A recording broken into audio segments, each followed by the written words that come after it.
ಕರ್ನಾಟಕದ ಎಲ್ಲ ಸ್ಪರ್ಧಾ ಮಿತ್ರರಿಗೆ ಶುಭ ಕ್ಲಾಸ್ ಕಾರ್ನರ್ ಯೂಟ್ಯೂಬ್ ಚಾನಲ್ಗೆ ಆತ್ಮೀಯವಾದಂತಹ ಸ್ವಾಗತ.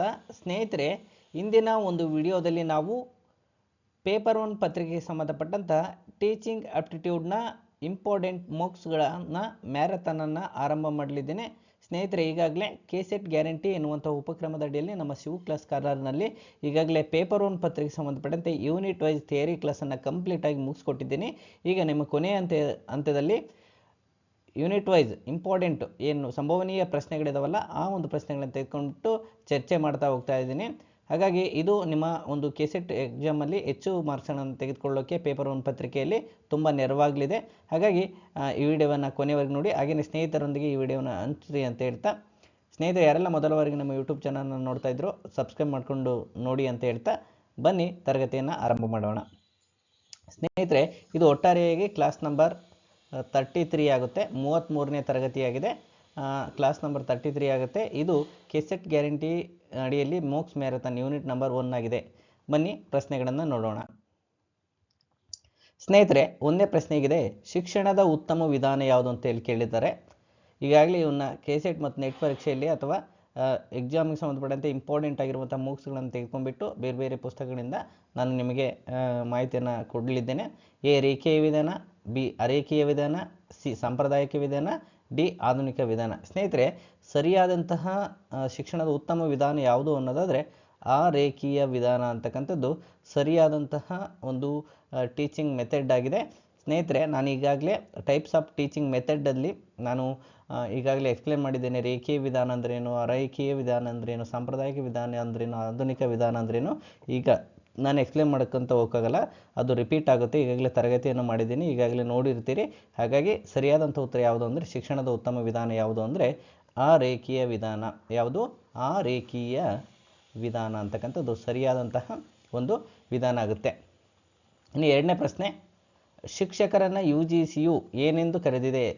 ಟೀಚರ್ ಇದ್ದಾರಲ್ಲ ಅವರನ್ನು ಯೂನಿವರ್ಸಿಟಿ ಗ್ರ್ಯಾಂಟ್ ಕಮಿಷನ್ ಏನಂತ ಕರಿತೀವಲ್ಲ, ಯೂನಿವರ್ಸಿಟಿ ಗ್ರ್ಯಾಂಟ್ ಕಮಿಷನ್ನು ಏನೆಂದು ಕರೆದಿದೆ ಅಂತ ಹೇಳಿದರೆ, ಎ ಪ್ರಾಧ್ಯಾಪಕರು ಅಂತ ಕರೆದಿದೆ, ಬಿ ಉತ್ಕೃಷ್ಟ ಪ್ರಾಧ್ಯಾಪಕರು ಅಂತ ಕರೆದಿದೆ, ಸಿ ಶಿಕ್ಷಕರು ಅಂತ ಕರೆದಿದೆ, ಡಿ ಸಾಮರ್ಥ್ಯ ವರ್ಧಕರು ಅಂತ ಕರೆದಿದೆ. ಸ್ನೇಹಿತರೆ, UGC ಏನಂತ ಕರೆದಿದೆ ಅನ್ನೋದಾದರೆ ಶಿಕ್ಷಕರನ್ನು ಸಾಮರ್ಥ್ಯ ವರ್ಧಕರು ಅಂತೇಳಿ ಕರೆದಿದ್ರೆ, ಏನು ಅಂತಂದರೆ ಮಕ್ಕಳಲ್ಲಿ ಒದಗಿರುವಂತಹ ಒಂದು ಸಾಮರ್ಥ್ಯವನ್ನು ಅಥವಾ ಪ್ರತಿಭೆಯನ್ನು ಹೊರಗೆಳೆಯುವಂತಹ ಕೆಲಸ ಮಾಡ್ತಕ್ಕಂಥದ್ದು ನಿಜವಾದಂತಹ ಒಂದು ಶಿಕ್ಷಕರ ಪಾತ್ರ ಆಗಿರುತ್ತೆ. ಹಾಗಾಗಿ ಸಾಮರ್ಥ್ಯದ ವರ್ಧಕರು, ಈಗ ಸಾಮರ್ಥ್ಯ ಇರುತ್ತೆ ಅದನ್ನು ಹೆಚ್ಚು ಮಾಡುವಂತಹ ಒಂದು ಪ್ರಯತ್ನ ಮಾಡ್ತಾರೆ. ಫೆಸಿಲಿಟೇಟರ್ ಆಗಿ ಕೆಲಸ ಮಾಡ್ತಾರೆ, ಗೈಡರ್ ಆಗಿ ಕೆಲಸ ಮಾಡ್ತಾರೆ, ಟೀಚರ್ ಆಗಿ ಕೆಲಸ ಮಾಡ್ತಾರೆ, ಪೇರೆಂಟ್ಸ್ ಆಗಿ ಕೆಲಸ ಮಾಡ್ತಾರೆ. ಹಾಗಾಗಿ ಅವರಲ್ಲಿರುವಂತಹ ಕೆಪಾಸಿಟಿಯನ್ನು, ಅವರಲ್ಲಿರ್ತಕ್ಕಂಥ ಸ್ಕಿಲ್ಲನ್ನು, ಅವರಲ್ಲಿರ್ತಕ್ಕಂಥ ಕ್ರಿಯೇಟಿವಿಟಿಯನ್ನು ಡೆವಲಪ್ ಮಾಡ್ತಕ್ಕಂಥ ಕೆಲಸವನ್ನು ಯಾರು ಮಾಡ್ತಾರೆ? ಟೀಚರ್ ಮಾಡ್ತಾರೆ. ಹಾಗಾಗಿ ನಿಜವಾಗಿಯೂ ಕೂಡ UGC ನೀಡಿರ್ತಕ್ಕಂಥ ಒಂದು ಹೇಳಿಕೆ ಇದೆಯಲ್ಲ, ಅವ್ರಿಗೆ ನೀಡಿರ್ತಕ್ಕಂಥ ವ್ಯಾಖ್ಯಾನ ಇದೆಯಲ್ಲ, ಅವರನ್ನು ಏನಂತ ಕರೀತಾರೆ ಅಂತೇಳಿ ಹೇಳಿದಾರಲ್ಲ, ಸಾಮರ್ಥ್ಯ ವರ್ಧಕರು. ನಿಜವಾಗಿಯೂ ಕೂಡ ಶಿಕ್ಷಕರು ಸಾಮರ್ಥ್ಯದ ವರ್ಧಕರಾಗಿ ಕೆಲಸ ಮಾಡ್ತಾರೆ. ಹಾಗಾಗಿ ಸರಿಯಾದಂಥ ಉತ್ತರ ಯಾವುದು? ಸಾಮರ್ಥ್ಯದ ವರ್ಧಕರಾಗುತ್ತೆ ಸ್ನೇಹಿತರೆ. ಇನ್ನು ಮೂರನೇ ಪ್ರಶ್ನೆಯನ್ನು ನೋಡೋಣ. CBSEಯ ವ್ಯವಸ್ಥೆಯಲ್ಲಿ ಕ್ರೆಡಿಟ್ ಅಂದ್ರೇನು? ನಾನು ಪಾಠ ಮಾಡಬೇಕಾದ್ರೆ ಹೇಳಿದ್ದೀನಿ, ಕ್ರೆಡಿಟ್ ಎಂದ್ರೇನು ಅಂತ ಕೇಳಿದರೆ, ವಿದ್ಯಾರ್ಥಿ ತೇರ್ಗಡೆಯಾದಂತಹ ಶ್ರೇಯಾಂಕ, ಪಾಠ ಮಾಡುವ ಒಟ್ಟು ಅವಧಿ, ವಿದ್ಯಾರ್ಥಿಯ ಸಾಲ, ವಿದ್ಯಾರ್ಥಿ ಪಡೆದ ಅಂಕ. ಸ್ನೇಹಿತರೆ, ಇಲ್ಲಿ ಸರಿಯಾದಂತಹ ಉತ್ತರವನ್ನು ನೋಡೋದಾದರೆ, ಕ್ರೆಡಿಟ್ಸ್ ಅಂದರೆ ಏನು ಅನ್ನೋದನ್ನು ನೋಡೋದಾದರೆ, ಇಲ್ಲಿ ಕ್ರೆಡಿಟ್ಸ್ CBSE ಅಂಕಗಳಂತ ಹೇಳಿ ಕರಿತೀವಿ. ವಿದ್ಯಾರ್ಥಿ ಒಂದು ಒಟ್ಟಾರೆಯಾಗಿ ಯಾವ ಕ್ರೆಡಿಟ್ಸನ್ನು ಪಡಿತಾರೆ ಅಂತಕ್ಕಂಥ ಒಂದು ಇದೇನು ಬರುತ್ತೆ, ಒಂದು ಟರ್ಮ್ ಬರುತ್ತೆ. ಆ ಕ್ರೆಡಿಟ್ಸ್ ಆ ಒಂದು ವಿದ್ಯಾರ್ಥಿಗಳ ಒಂದು ಏನು ಅಂಕಪಟ್ಟಿಗೆ ಸೇರ್ಪಡೆ ಆಗುತ್ತೆ. ಹಾಗಾಗಿ ವಿದ್ಯಾರ್ಥಿ ಪಡೆದಂತಹ ಒಂದು ಅಂಕಕ್ಕೆ ಕ್ರೆಡಿಟ್ಸ್ ಅಂತೇಳಿ ಕರೆಯಲಾಗುತ್ತೆ. ಮತ್ತು ಸಾಲ ಅನ್ಕೊಂಬೇಡಿ. ಹಾಗಾಗಿ ನಿಮಗೆ ಕ್ರೆಡಿಟ್ಸ್ ಅಂತಂದರೆ ವಿದ್ಯಾರ್ಥಿ ಪಡೆದಂತಹ ಒಂದು ಅಂಕಗಳನ್ನು ಕ್ರೆಡಿಟ್ ಮಾಡ್ತಾ ಹೋಗ್ತಾರೆ. ಹಾಗಾಗಿ ಸರಿಯಾದಂತಹ ಉತ್ತರ ವಿದ್ಯಾರ್ಥಿ ಪಡೆದಂತಹ ಒಂದು ಅಂಕ ಆಗುತ್ತೆ. ಇನ್ನು ನಾಲ್ಕನೇ ಪ್ರಶ್ನೆಯನ್ನು ನೋಡೋಣ ಸ್ನೇಹಿತರೆ. ನಾಲ್ಕನೇ ಪ್ರಶ್ನೆ, ಪರಿಣಾಮಾತ್ಮಕವಾಗಿ ಯಾವ ಗುಣಲಕ್ಷಣ ಇದಲ್ಲ ಅಂತೇಳಿ ಕೇಳಲಾಗಿದೆ. ಎ ಪಠ್ಯಕ್ರಮದಿಂದ ಮಾತ್ರ ಕಲಿಯುತ್ತಾರೆ, ಬಿ ಜ್ಞಾನವನ್ನು ಹಂಚಿಕೊಳ್ಳುವುದು, ಸಿ ಪ್ರಶ್ನಿಸುವುದು, ಡಿ ಕುತೂಹಲ ಅಂತೇಳಿ ಆಪ್ಷನ್ಸ್ಗಳಿದ್ದಾವೆ. ಸರಿಯಾದಂಥ ಉತ್ತರ ಯಾವುದು ಅನ್ನೋದಾದರೆ ಪಠ್ಯಕ್ರಮದಿಂದ ಮಾತ್ರ ಕಲಿಯುತ್ತಾರೆ. ಪರಿಣಾಮಾತ್ಮಕವಾದ ಪರಿಣಾತ್ಮಕವಾಗಿ ಯಾವ ಗುಣಲಕ್ಷಣ ಅಲ್ಲ, ಪರಿಣಾತ್ಮಕವಾಗಿ ಟೀಚಿಂಗ್ ಮಾಡ್ತೀವಲ್ಲ ಅದು ಯಾವ ಗುಣಲಕ್ಷಣ ಹೊಂದಿರಲ್ಲ ಅಂದರೆ ಪಠ್ಯಕ್ರಮದಿಂದ ಮಾತ್ರ ಕಲಿತಾರೆ ಅಂತಕ್ಕಂಥದ್ದು ಸುಳ್ಳಾಗುತ್ತೆ. ಅದು ಜ್ಞಾನವನ್ನು ಹಂಚ್ಕೊಳ್ತಾರೆ, ಪ್ರಶ್ನಿಸ್ತಾರೆ, ಕುತೂಹಲ ಕೇವಲ ಒಂದು ಪಠ್ಯಪುಸ್ತಕಕ್ಕೆ ಸೀಮಿತವಾಗದೆ ಎಲ್ಲದನ್ನು ಕಲಿಯುವಂತಹ ಮತ್ತು ಕೆಲಸವನ್ನು ಮಾಡ್ತಕ್ಕಂಥದ್ದನ್ನು ಏನಂತ ಕರಿತೀವಿ? ಪಠ್ಯಕ್ರಮ ಯಾವುದು? ಜ್ಞಾನವನ್ನು ಕಲಿಯೋದು, ಪ್ರಶ್ನಿಸುವುದು, ಅಂದರೆ ಪರಿಮಾಣಾತ್ಮಕವಾಗಿ ಕಲಿತಕ್ಕಂಥದ್ದನ್ನು ಈ 3 ಅಂಶಗಳು ಒಳಗೊಂಡಿದೆ. ಆದರೆ ಪಠ್ಯಕ್ರಮದಿಂದ ಮಾತ್ರ ಕಲಿತಾರೆ ಅಂತಕ್ಕಂಥ ಹೇಳಿಕೆ ಸರಿಯಾದಂಥ ವಿವರಣೆಯನ್ನು ಕೊಡಲ್ಲ, ಹಾಗಾಗಿ ಇದು ತಪ್ಪಾಗುತ್ತೆ. ಹಾಗಾಗಿ ಸರಿಯಾದಂಥ ಆಪ್ಷನ್ಸ್ ಯಾವುದು? A.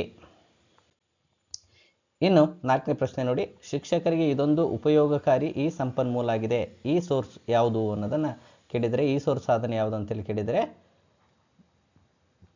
A ACOP, B PACO, C OPAC, D COPA. ಸರಿಯಾದಂಥ ಉತ್ತರ ಯಾವುದು ಅನ್ನೋದಾದರೆ ಸ್ನೇಹಿತರೆ OPAC. ನಾನು ಈಗಾಗಲೇ ಈ ಸೋರ್ಸ್ಗಳು ಯಾವ್ಯಾವುದು ಅಂತೇಳಿ ನಿಮಗೆ ಲೀಸ್ಟನ್ನು ಕೊಟ್ಟಿದ್ದೀನಿ, ಹಾಗಾಗಿ ನೀವು ICTಯಲ್ಲಿ ನೋಡ್ರಿ ಗೊತ್ತಾಗುತ್ತೆ. ಅಗತ್ಯವಿದ್ದರೆ ರಜಾ ದಿನಗಳಲ್ಲಿ ಕೂಡ ಅಧ್ಯಾಪಕರು ಕರ್ತವ್ಯಕ್ಕೆ ಹಾಜರಾಗಲು ಒಂದು ಖಾಸಗಿ ಶಾಲೆ ಹೇಳುತ್ತದೆ. ರಜೆ ದಿನಗಳಿಗೆ ಕೂಡ ಅವರಿಗೆ ವೇತನವನ್ನು ನೀಡಲಾಗುತ್ತೆ ಎನ್ನುತ್ತದೆ. ಈ ಕ್ರಿಯೆಯನ್ನು ಆಡಳಿತ ವರ್ಗ ಕೂಡ ಬೆಂಬಲಿಸುತ್ತದೆ. ಈ ಒಂದು ಪರಿಸ್ಥಿತಿಯನ್ನು ಡ್ಯಾಶ್ ಸೂಚಿಸುತ್ತದೆ ಅನ್ನೋದನ್ನು ಕೇಳಿದರೆ, ಇದೊಂಥರ ಟೀಚಿಂಗ್ ಅಪ್ಟಿಟ್ಯೂಡ್ ಅಪ್ಲೈಡ್ ಕ್ವಶನ್ಸು. ವೃತ್ತಿಪರ ಪ್ರಮಾಣಗಳ ಕೊರತೆ, ಬಿ ಅಧ್ಯಾಪಕರ ವೃತ್ತಿಪರ ಹಕ್ಕುಗಳಿಗೆ ಗೌರವದ ಕೊರತೆ, ಸಿ ಅಧ್ಯಾಪಕರ ದುರ್ವ್ಯವಸ್ಥೆ ಬಗ್ಗೆ ಆಡಳಿತ ವರ್ಗದ ನಿರಾಸಕ್ತಿ, ಅಧ್ಯಾಪಕರಲ್ಲಿ ಇದನ್ನು ನಿರಾಕರಿಸುವಂತಹ ಇಚ್ಛೆಯ ಕೊರತೆ. ಸ್ನೇಹಿತರೆ ಸರಿಯಾದಂತಹ ಉತ್ತರ ಯಾವುದು ಆಗುತ್ತೆ ಅನ್ನೋದಾದರೆ ಅಧ್ಯಾಪಕರಲ್ಲಿ ಇದನ್ನು ನಿರಾಕರಿಸುವಂತಹ ಇಚ್ಛೆಯ ಕೊರತೆ ಕಂಡುಬರುತ್ತೆ. ಈ ನೋಡಿ, ರಜಾ ದಿನಗಳಲ್ಲಿ ಕೂಡ ಅಧ್ಯಾಪಕರು ಕರ್ತವ್ಯಕ್ಕೆ ಹಾಜರಾಗಲು ಖಾಸಗಿ ಶಾಲೆ ಹೇಳುತ್ತೆ ಅನ್ನೋದಾದರೆ, ಮತ್ತು ರಜೆ ದಿನಗಳಿಗೆ ಕೂಡ ಅವರಿಗೆ ವೇತನವನ್ನು ನೀಡಲಾಗುತ್ತೆ ಎನ್ನುತ್ತಾ ಈ ಕ್ರಿಯೆಯನ್ನು ಆಡಳಿತ ವರ್ಗ ಕೂಡ ಬೆಂಬಲಿಸುತ್ತೆ. ನೋಡಿ, ಅವರು ರಜೆ ದಿನದಲ್ಲಿ ಕೂಡ ಗೌರ್ಮೆಂಟ್ ನೌಕರರಿಗೆ ಏನಾಗುತ್ತೆ, ರಜೆ ದಿನದಲ್ಲಿ ಸಂಬಳವನ್ನು ಕೊಟ್ಟರೂ ಕೂಡ ಅವರನ್ನು ಕೆಲಸಕ್ಕೆ ತೆಗೆದುಕೊಳ್ಳೋದಿಲ್ಲ. ಬಟ್ ಏನಾಗುತ್ತೆ ಅಂದರೆ ಖಾಸಗಿ ಶಾಲೆಯವರು ನಾವು ರಜೆ ದಿನದಲ್ಲಿ ಕೂಡ ನಿಮ್ಮ ಕೆಲಸಕ್ಕೆ ರಜೆ ದಿನದಲ್ಲಿ ಕೆಲಸ ಮಾಡಿಲ್ಲ ಅಂದರೂ ಕೂಡ ಸಂಬಳ ಕೊಡ್ತೀವಿ, ಹಾಗಾಗಿ ನೀವು ಕೆಲಸಕ್ಕೆ ಬರಬೇಕಾಗುತ್ತೆ ಅನ್ನುವಂತಹ ಒಂದು ಪರಿಸ್ಥಿತಿಯನ್ನು ಇದನ್ನು ಮಾಡುತ್ತೆ. ಅಂಥ ಸಂದರ್ಭದಲ್ಲಿ ಏನಾಗುತ್ತೆ, ಅಧ್ಯಾಪಕರಲ್ಲಿ ಅದನ್ನು ನಿರಾಕರಿಸುವಂತಹ ಇಚ್ಛೆಯ ಕೊರತೆ ಕಂಡುಬರುತ್ತೆ. ಹೀಗೆ ಏನಾದರೂ ನಿರಾಕರಿಸಿದರೆ ಕೆಲಸವನ್ನು ಕಳೆದುಕೊಳ್ಳುವಂತಹ ಭೀತಿ ಅಥವಾ ಸಂಬಳವನ್ನು ಕಡಿತ ಮಾಡುವಂತಹ ಭೀತಿ ಇರೋದರಿಂದ ಅವರು ಆ ಒಂದು ಪ್ರಯತ್ನಕ್ಕೆ ಕೈ ಹಾಕೋದಿಲ್ಲ. ಹಾಗಾಗಿ ಸರಿಯಾದಂಥ ಉತ್ತರ ಅಧ್ಯಾಪಕರಲ್ಲಿ ಇದನ್ನು ನಿರಾಕರಿಸುವಂತಹ ಇಚ್ಛೆಯ ಕೊರತೆಯಾಗಿರುತ್ತೆ. ಇನ್ನು 7ನೇದು, apex institute of educational planning administration in India, ಇದರ ಸರಿಯಾದಂಥ ಸಂಕ್ಷಿಪ್ತ ರೂಪ ಯಾವುದು? ನೋಡಿ ಸ್ನೇಹಿತರೆ, ಇದೆಲ್ಲ ಕೊಟ್ಟಿದ್ದಾರೆ. ಇದರ ಒಂದು ಸರಿಯಾದಂಥ ಸಂಕ್ಷಿಪ್ತ ರೂಪ ಯಾವುದು ಅಂತೇಳಿ ಕೇಳಲಾಗಿದೆ.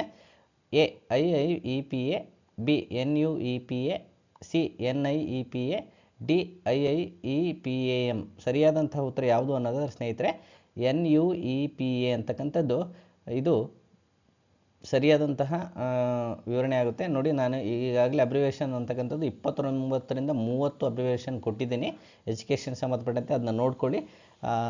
ಯಾವುದೇ ಪ್ರಶ್ನೆಯನ್ನು ಕೇಳಿದರೆ ನಾನು ಹೇಳಿರ್ತಕ್ಕಂಥ ಈ 4 ಕೂಡ ಅಬ್ರಿವೇಷನಲ್ಲಿ ಬಂದೋಗಿದೆ, ಹಾಗಾಗಿ ನೋಡ್ಕೊಳ್ಳಿ ಒಂದ್ಸರಿ, ನಿಮಗೆ ಎಕ್ಸಾಮಲ್ಲಿ ಹೆಲ್ಪ್ ಆಗುತ್ತೆ. ಇನ್ನು 8ನೇ ಪ್ರಶ್ನೆ, ಡ್ಯಾಶ್ ಮಟ್ಟದಲ್ಲಿ ಭಾರತದಲ್ಲಿ ಖಾಸಗಿ ಉದ್ಯಮವು ಹೆಚ್ಚು ಪ್ರಖ್ಯಾತವಾಗಿದೆ? ಶಾಲಾ ಶಿಕ್ಷಣ, ಪದವಿ ಮಟ್ಟದ ಸಾಮಾನ್ಯ ಶಿಕ್ಷಣ, ಸಿ ವೃತ್ತಿಪರ ಶಿಕ್ಷಣ, ಡಿ ನರ್ಸರಿ ಶಿಕ್ಷಣ. ಸರಿಯಾದಂಥ ಉತ್ತರ ಯಾವುದು ಸ್ನೇಹಿತರೆ? ವೃತ್ತಿಪರ ಶಿಕ್ಷಣ. ನೋಡಿ, ಖಾಸಗಿ ಉದ್ಯಮ ವೃತ್ತಿಪರ ಶಿಕ್ಷಣದಲ್ಲಿ ತುಂಬ ಖಾಸಗಿ ಪರವಾದಂತಹ ಉದ್ಯಮವು ಹೆಚ್ಚು ಇಲ್ಲಿ ಕಂಡುಬರುತ್ತೆ. ಹಾಗಾಗಿ ಸರಿಯಾದಂಥ ಉತ್ತರ ಯಾವುದು? ವೃತ್ತಿಪರ ಶಿಕ್ಷಣ ಆಗಿದೆ. ಎಕ್ಸ್ಪ್ಲೇನ್ ಮಾಡ್ಕೊಂತ ಹೋಗಲ್ಲ, ಬಿಕಾಸ್ ಟೈಮ್ ಕಡಿಮೆ ಇದೆ. ನಿಮಗೆ ಬೇಗ ಕ್ವಶನ್ ರಿವಿಷನ್ ಆಗಬೇಕು ಅನ್ನೋ ಉದ್ದೇಶದಿಂದ ನಾನು ಜಸ್ಟ್ ಕ್ವಶನ್ ಆ್ಯಂಡ್ ಆನ್ಸರ್ ಇಟ್ಕೊಳ್ತಾ ಹೋಗ್ತೀನಿ. ಆಪ್ಷನ್ಸ್: ವೃತ್ತಿಪರ ಉನ್ನತ ಶಿಕ್ಷಣ ಅವಕಾಶಗಳಲ್ಲಿ ಮೀಸಲಾತಿಯನ್ನು ಭಾರತದಲ್ಲಿ ಅಂಗೀಕರಿಸಲಾಗಿದೆ ಏಕೆಂದರೆ ದೇಶದ ರಾಜಕೀಯ ಗುಂಪುಗಳನ್ನು ಮೆಚ್ಚಿಸಲು ಇದು ಸಹಾಯ ಮಾಡುತ್ತದೆ. ಬಿ ಸಮಾಜದ ಕೆಳಸ್ತರಕ್ಕೆ ಬದುಕಿನ ಉತ್ತಮ ಪ್ರಮಾಣಗಳು ಇದು ಸಾಧ್ಯವಾಗುತ್ತದೆ. ಸಿ ಜನಸಮುದಾಯದ ಕೆಲವು ವಿಭಾಗದ ಸಾಮಾಜಿಕ ಮತ್ತು ಆರ್ಥಿಕ ತೊಂದರೆಗಳನ್ನು ನಷ್ಟ ಭರ್ತಿ ಮಾಡುತ್ತದೆ. ಇದು ಬಡ ಜನರಿಗೆ ಸರ್ಕಾರದ ಬದ್ಧತೆಯನ್ನು ಪ್ರತಿಫಲಿಸುತ್ತೆ. ಸ್ನೇಹಿತರೆ ಸರಿಯಾದಂಥ ಉತ್ತರ ಯಾವುದು? ಜನಸಮುದಾಯದ ಕೆಲವು ವಿಭಾಗದ ಸಾಮಾಜಿಕ ಮತ್ತು ಆರ್ಥಿಕ ತೊಂದರೆಗಳಿಗೆ ನಷ್ಟ ಭರ್ತಿ ಮಾಡುತ್ತದೆ ಅಂತಕ್ಕಂಥದ್ದು ಯಾವುದು ಸರಿಯಾದಂಥ ಉತ್ತರ ಆಗುತ್ತೆ. ನೋಡಿ, ಉನ್ನತ ಶಿಕ್ಷಣದಲ್ಲೂ ಕೂಡ ಮೀಸಲಾತಿಯನ್ನು ಯಾಕೆ ಅಂಗೀಕರಿಸಲಾಗಿದೆ ಅನ್ನೋದನ್ನು ಸರಿಯಾದಂಥ ವಿವರಣೆ ಕೊಡುತ್ತೆ. ಹಾಗಾಗಿ ಸಿ ಸರಿಯಾದಂಥ ಉತ್ತರ ಆಗುತ್ತೆ. ಇನ್ನು 10ನೇ ಪ್ರಶ್ನೆ, ಒಬ್ಬ ಅಧ್ಯಾಪಕನಲ್ಲಿರಬೇಕಾದಂತಹ ಮುಖ್ಯವಾದಂತಹ ಗುಣ ಯಾವುದು ಅಂತೇಳಿ ಕೇಳಲಾಗಿದೆ.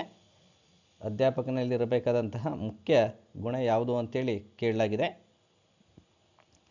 ಎ ಸಮಯನಿಷ್ಠೆ, ಬಿ ವಿಷಯಗಳ ಮೇಲಿನ ಪ್ರಭುತ್ವ, ಸಿ ವಿಷಯಗಳ ಮೇಲೆ ಪ್ರಭುತ್ವ ಮತ್ತು ಸಂವಹನ. ವಿಷಯ ಪ್ರಭುತ್ವ ಮತ್ತು ಸಂವಹನ. ನೆಕ್ಸ್ಟ್ ಸ್ಲೈಡಲ್ಲಿದೆ, ನಾನು ಇಲ್ಲೇ ಬರಿತಾ ಇದ್ದೀನಿ. ಡಿ ಸ್ನೇಹಪರತೆ. ಇಲ್ಲಿ ಸ್ನೇಹಿತರೆ ಸರಿಯಾದಂಥ ಅಧ್ಯಾಪಕನಲ್ಲಿ ಇರಬೇಕಾದಂಥ ಮುಖ್ಯ ಗುಣ ಯಾವುದು ಅನ್ನೋದಾದರೆ ವಿಷಯದ ಪ್ರಭುತ್ವ ಇರಬೇಕು ಮತ್ತು ಕಮ್ಯುನಿಕೇಷನ್ ಸ್ಕಿಲ್ ಇರಬೇಕು. ಹಾಗಾಗಿ ಸಿ ಸರಿಯಾದಂತಹ ಉತ್ತರ ಆಗುತ್ತೆ. ಇನ್ನು 11ನೇ ಪ್ರಶ್ನೆ, ಕರಿಕ್ಯುಲಮ್ ಅಂದರೆ ಏನಂತೇಳಿ ಕೇಳಲಾಗಿದೆ. ಏನು ಪಠ್ಯಕ್ರಮ ಅಂದರೆ ಏನಂತೇಳಿ ಕೇಳಲಾಗಿದೆ. 11ನೇ ಪ್ರಶ್ನೆ, ಮಹಾವಿದ್ಯಾಲಯಗಳಲ್ಲಿ ವಿದ್ಯಾರ್ಥಿಗಳನ್ನು ಪ್ರಭಾವಕ್ಕೆ ಒಳಪಡಿಸುವಂಥ ಎಲ್ಲ ಅನುಭವಗಳು. ಬಿ, ವ್ಯಾಸಂಗದ ವಿಭಾಗದಿಂದ ಬೋಧನಾಂಗದಿಂದ ವ್ಯವಹರಿಸಲ್ಪಡುವಂಥ ವಿಷಯಗಳು. ಸಿ, ಕೋರ್ಸಿಗೆ ನಿಗದಿಪಡಿಸಿದ ಪಠ್ಯಕ್ರಮ. ಡಿ, ತರಗತಿ ಕೊಠಡಿ ಅನುಭವಗಳು, ಕ್ರೀಡೆಗಳು ಮತ್ತು ಆಟಗಳು ಅಂತಕ್ಕಂಥ ಒಂದು ಇನ್ಫಾರ್ಮೇಷನ್ ಡಿ ಆಪ್ಷನ್ಸ್ ಕೊಡುತ್ತೆ. ಸ್ನೇಹಿತರೆ, ಕರಿಕ್ಯುಲಮ್ ಅಂತಂದರೆ ಕೋರ್ಸಿಗೆ ನಿಗದಿಪಡಿಸಿದಂತಹ ಒಂದು ಪಠ್ಯಕ್ರಮಕ್ಕೆ ಕರಿಕ್ಯುಲಮ್ ಅಂತೇಳಿ ಕರಿತೀವಿ. ಸುಲಭವಾದಂಥ ಪ್ರಶ್ನೆ, ನೇರವಾದಂಥ ಉತ್ತರ ನಮಗೆ ಸಿಕ್ಕೋಗುತ್ತೆ. ಇನ್ನು 12ನೇ ಪ್ರಶ್ನೆ, ಕಲಿಕೆಯಲ್ಲಿ ಯಾವುದೇ ವಿಧದ ತಂತ್ರಜ್ಞಾನವನ್ನು ಸಂಯೋಜನೆಗೊಳಿಸುವುದು ವಿದ್ಯಾರ್ಥಿಗಳ ಕಲಿಕೆಯ ಮಟ್ಟವನ್ನು ಹೆಚ್ಚಿಸುತ್ತದೆ.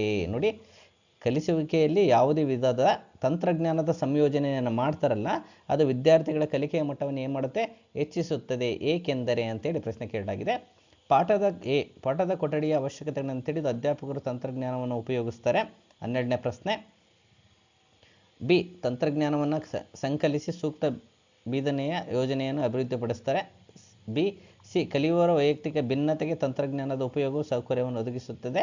12ನೇ ಆಪ್ಷನ್ಸು ಡಿ, ಮೇಲಿನ ಎಲ್ಲವೂ. ಸ್ನೇಹಿತರೆ ನೋಡಿ, ಪಾಠದ ಕೊಠಡಿಯ ಅವಶ್ಯಕತೆಗಳನ್ನು ತಿಳಿದು ಅಧ್ಯಾಪಕನ ತಂತ್ರಜ್ಞಾನ ಉಪಯೋಗಿಸ್ತಾನೆ, ಸರಿಯಾಗಿದೆ. ತಂತ್ರಜ್ಞಾನ ಸಂಕಲಿಸಿ ಸೂಕ್ತ ಒಂದು ಬೋಧನೆ ಯೋಜನೆಯನ್ನು ಅಭಿವೃದ್ಧಿಪಡಿಸ್ತಾರೆ, ಸರಿಯಾಗಿದೆ. ಕಲಿಯುವವರ ವೈಯಕ್ತಿಕ ಭಿನ್ನತೆಗೆ ತಂತ್ರಜ್ಞಾನ ಉಪಯೋಗವನ್ನು ಸೌಕರ್ಯವನ್ನು ಪಡೆದುಕೊಂಡು ಬೋಧನೆಯನ್ನು ಪರಿಣಾಮಕಾರಿಯಾಗಿ ಮಾಡ್ತಾರೆ, ಇದು ಸರಿ ಇದೆ. ಹಾಗಾಗಿ 3 ಆಪ್ಷನ್ ಸರಿ ಇರೋದ್ರಿಂದ ಡಿ ಸರಿಯಾದಂಥ ಉತ್ತರ ಆಗುತ್ತೆ. All of the above correct ಆಗುತ್ತೆ. ಇನ್ನು 13ನೇ ಪ್ರಶ್ನೆ, ವಿದ್ಯಾರ್ಥಿಯು ಹೊಂದಿರಬೇಕಾದಂತಹ ಅತ್ಯಂತ ಮುಖ್ಯವಾದಂತಹ ಅಗತ್ಯವಾದಂತಹ ಲಕ್ಷಣ ಯಾವುದು? ಕಲಿಯಲು ಸ್ವಪ್ರಚೋದನೆ ಇರಬೇಕು. ಬಿ, ಸೋಲುಗಳಿಂದ ತಾಳ್ಮೆಯನ್ನು ಕಲಿಬೇಕು. ವಿಷಯಗಳನ್ನು ಬಾಯಿಪಾಠ ಮಾಡುವಂತಹ ಸಾಮರ್ಥ್ಯ ಹೊಂದಿರಬೇಕು. ಪರೀಕ್ಷೆಗೆ ಸಿದ್ಧತೆಯನ್ನು ಮಾಡತಕ್ಕಂಥದ್ದು. 13ನೇ ಪ್ರಶ್ನೆಗೆ ಸರಿಯಾದಂಥ ಉತ್ತರ ಯಾವುದು ಅಂದರೆ ಕಲಿಯಲು ಸ್ವಪ್ರಚೋದನೆ ಇರಬೇಕು.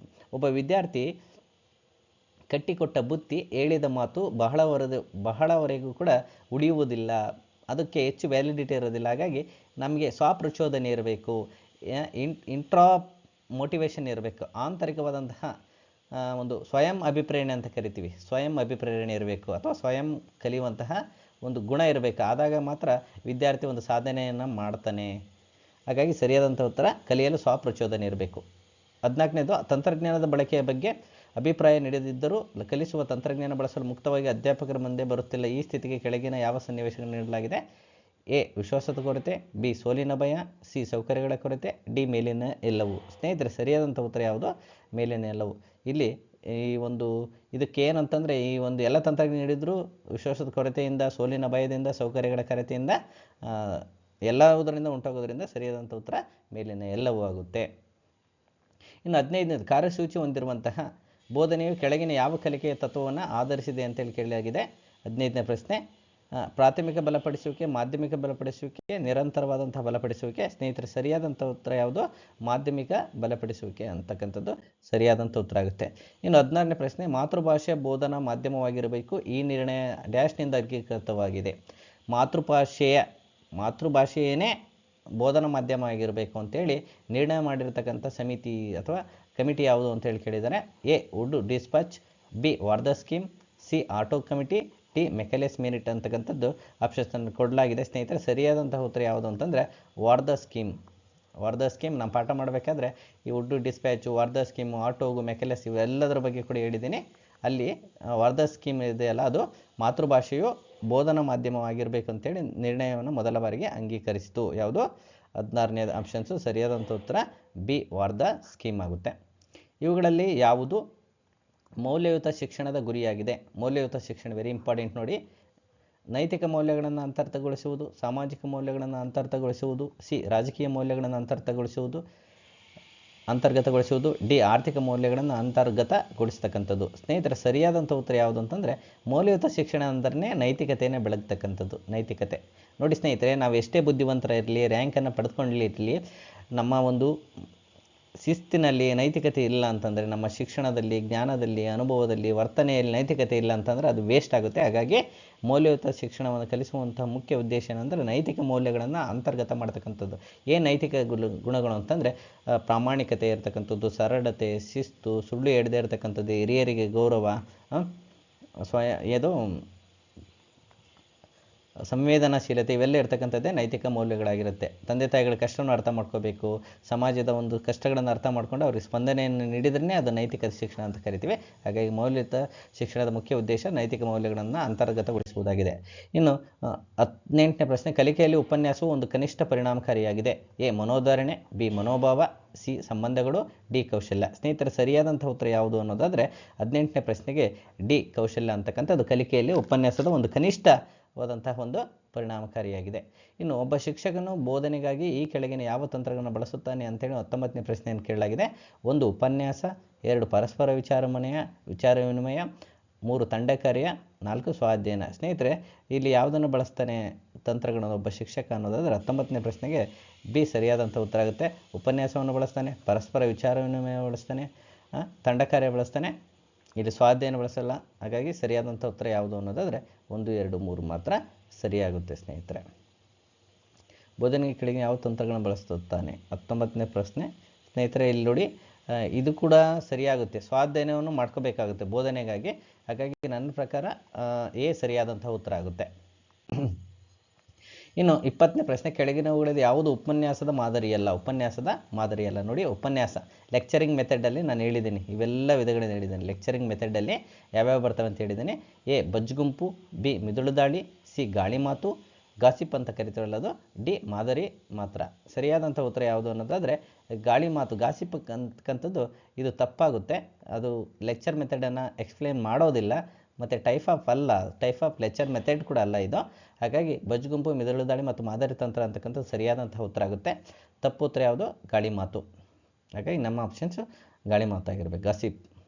ಕಲಿಕೆಯ ಚಲನಾತ್ಮಕ ವಿಧಾನ ಎನ್ನುವುದು ಯಾವುದಕ್ಕೆ ಇದೆ ಅನ್ನೋದಾದರೆ ಶಿಕ್ಷಕರು ಚಲನಾತ್ಮಕವಾಗಿ ಚೈತನ್ಯಶಾಲಿಗಳಾಗಿರ್ತಕ್ಕಂಥದ್ದು. ಎ ಬಿ ವಿದ್ಯಾರ್ಥಿಗಳು ಚಟುವಟಿಕೆಗಳ ಮೂಲಕ ಕಲಿತಕ್ಕಂಥದ್ದು, ಸಿ ಹೊಸತನಕ್ಕಾಗಿ ಪಠ್ಯವನ್ನು ಆಗಾಗ್ಗೆ ಬದಲಾಯಿಸ್ತಕ್ಕಂಥದ್ದು, ಡಿ ಬೋಧನೆಯನ್ನು ಪರಿಣಾಮಕಾರಿಯಾಗಿಸುವುದಕ್ಕೆ ಸಂಬಂಧಿಸಿದೆ ಅಂತೇಳಿ ಹೇಳಿದ್ದಾರೆ. ಸರಿಯಾದಂಥ ಉತ್ತರ ಯಾವುದು ಅನ್ನೋದಾದರೆ ಸ್ನೇಹಿತರೆ 21ನೇ ಪ್ರಶ್ನೆಗೆ ಬಿ ವಿದ್ಯಾರ್ಥಿಗಳು ಚಟುವಟಿಕೆಗಳ ಮೂಲಕ ಕಲಿಯುವಂತಹ ಆದ್ಯತೆ ಇರುವುದಕ್ಕೆ ಚಲನಾತ್ಮಕ ವಿಧಾನ ಅಂತೇಳಿ ಕರೆಯಲಾಗುತ್ತೆ. ಇನ್ನು 22ನೇದು, ಕೆಳಗಿನವುಗಳಲ್ಲಿ ಯಾವ ಆಚರಣೆಯನ್ನು ನೈದಾನಿಕ ರೆಮಿಡಿಯಲ್ ಎವ್ಯಾಲ್ಯುಯೇಷನ್ ಅಂತ ಏನು ಕರಿತೀವಲ್ಲ. ಎ ಶಿಕ್ಷಕರು ಬೋಧನೆ ಮತ್ತು ಕಲಿಕೆಯ ಪ್ರಕ್ರಿಯೆಯ ಪ್ರಾರಂಭದಲ್ಲಿ ಮಾಡುವಂತಹ ಮೌಲ್ಯಮಾಪನ ಆಗಿದೆ. ಶಿಕ್ಷಕರು ಬೋಧನೆ ಮತ್ತು ಕಲಿಕೆಯ ಪ್ರಕ್ರಿಯೆಯ ಕೊನೆಯಲ್ಲಿ ಮಾಡುವಂತಹ ಮೌಲ್ಯಮಾಪನ ಆಗಿದೆ. ಸೆಮಿಸ್ಟರ್ ಕೊನೆಯಲ್ಲಿ ಮಾಡುವ ಮೌಲ್ಯಮಾಪನ. ಡಿ ಆಂತರಿಕ ಮೌಲ್ಯ ನಿರ್ಧಾರಿತ ಪರಿವೀಕ್ಷಣೆಯ ಮೂಲಕ ಮಾಡುವಂತಹ ಮೌಲ್ಯಮಾಪನ ಅಂತೇಳಿ ಕೊಡಲಾಗಿದೆ. ಸ್ನೇಹಿತರೆ, ಇಲ್ಲಿ ನೋಡಿ, ನೈದಾನಿಕ ಮೌಲ್ಯಮಾಪನ ಅಂತಂದರೆ ಆಂತರಿಕ ಮೌಲ್ಯ ನಿರ್ಧಾರಿತ ಪರಿವೀಕ್ಷಣೆಯ ಮೂಲಕ ಮೌಲ್ಯಮಾಪನ ಮಾಡ್ತಕ್ಕಂಥದ್ದು. ಇಲ್ಲಿ ನೋಡಿ, ಅದು ನಿರಂತರವಾಗಿ ಆಂತರಿಕ ಮೌಲ್ಯ ನಿರ್ಧಾರಿತ ಪರಿವೀಕ್ಷಣೆಯ ಮೂಲಕ ಮೌಲ್ಯಮಾಪನ ಮಾಡುವುದಕ್ಕೆ ನೈದಾನಿಕ ಮೌಲ್ಯಮಾಪನ ಅಂತೇಳಿ ಕರೀತಾರೆ. ಹಾಗಾಗಿ ಸರಿಯಾದಂಥ ಉತ್ತರ ಯಾವುದು? ಡಿ ಆಗುತ್ತೆ ನೋಡಿ. ಇನ್ನು 23ನೇ ಪ್ರಶ್ನೆ, ತನ್ನ ಕಲಿಕೆಯ ಅರ್ಥ ಸಮರ್ಥನೆಗಳನ್ನು ಕಾಣಲು ಬಯಸುವಂಥ ವಿದ್ಯಾರ್ಥಿ ಅಥವಾ ವಿದ್ಯಾರ್ಥಿನಿಯರನ್ನು ಹೀಗೆ ಅನ್ಬೋದು ಅಂತೇಳಿ ಕೇಳಲಾಗಿದೆ. ಎ ನವೀನತೆಯನ್ನು ಆವಿಷ್ಕರಿಸುವಂತಹ ಕಲಿಕಾರ್ಥಿ, ಬಿ ಸಾಮಾನ್ಯ ಜ್ಞಾನದ ಕಲಿಕಾರ್ಥಿ, ಸಿ ಚಲನಾತ್ಮಕ ಕಲಿಕಾರ್ಥಿ, ಡಿ ವಿಶ್ಲೇಷಣಾಶೀಲ ಕಲಿಕಾರ್ಥಿ. ಸ್ನೇಹಿತರೆ, ಸರಿಯಾದಂಥ ಉತ್ತರ ಎ ನವೀನತೆಯನ್ನು ಆವಿಷ್ಕರಿಸಲು ಕಲಿಕಾರ್ಥಿ ಅಂತ. ತನ್ನ ಕಲಿಕೆಯ ಅರ್ಥ ಸಾಮರ್ಥ್ಯಗಳನ್ನು ಕಾಣಲು ಬಯಸುವ ವಿದ್ಯಾರ್ಥಿ ಅಂದರೆ ನವೀನತೆಯನ್ನು ಆವಿಷ್ಕರಿಸುವಂತಹ ಕಲಿಕಾರ್ಥಿ ಎಲ್ಲ ಗುಣಗಳನ್ನು ಹೊಂದಿರ್ತಾರೆ. ಹಾಗಾಗಿ ಎ ಆಪ್ಷನ್ಸು ಸರಿಯಾದಂಥ ಉತ್ತರ ಆಗುತ್ತೆ. ಇನ್ನು 24ನೇದು, ಫಲ ಪ್ರಮಾಣದ ಶಿಕ್ಷಣ ತತ್ವದ ನಂಬಿಕೆ ಅಂದ್ರೇನು? ಎ ಎಲ್ಲ ಕಲಿಕೆಯು ಸಂಪೂರ್ಣವಾಗಿ ಶಿಕ್ಷಕರನ್ನು ಅವಲಂಬಿಸಿರುತ್ತೆ. ಕಲಿಕೆಯು ಸಂಪೂರ್ಣವಾಗಿ ವಿದ್ಯಾರ್ಥಿಗಳ ಹೊಣೆಯಾಗಿರುತ್ತದೆ. ಸಿ ಎಲ್ಲ ರೀತಿಯ ಕಲಿಕೆಯ ಸ್ಥಳ, ಸಮಯ ಮತ್ತು ಸಂದರ್ಭಗಳ ಸನ್ನಿವೇಶಗಳನ್ನು ಅವಲಂಬಿಸಿರುತ್ತೆ. ಡಿ ಕಲಿಕೆಯ ಶಿಕ್ಷಕ ಮತ್ತು ವಿದ್ಯಾರ್ಥಿಗಳ ನಡುವೆ ಅನನ್ಯ ಪ್ರಕ್ರಿಯೆಯಾಗಿರುತ್ತೆ. ಸ್ನೇಹಿತರೆ, ಸರಿಯಾದಂಥ ಉತ್ತರ ಯಾವುದು ಅನ್ನೋದಾದರೆ ಸಿ ಎಲ್ಲ ರೀತಿಯ ಕಲಿಕೆಯ ಸ್ಥಳ, ಸಮಯ ಮತ್ತು ಸಂದರ್ಭಗಳ ಸನ್ನಿವೇಶವನ್ನು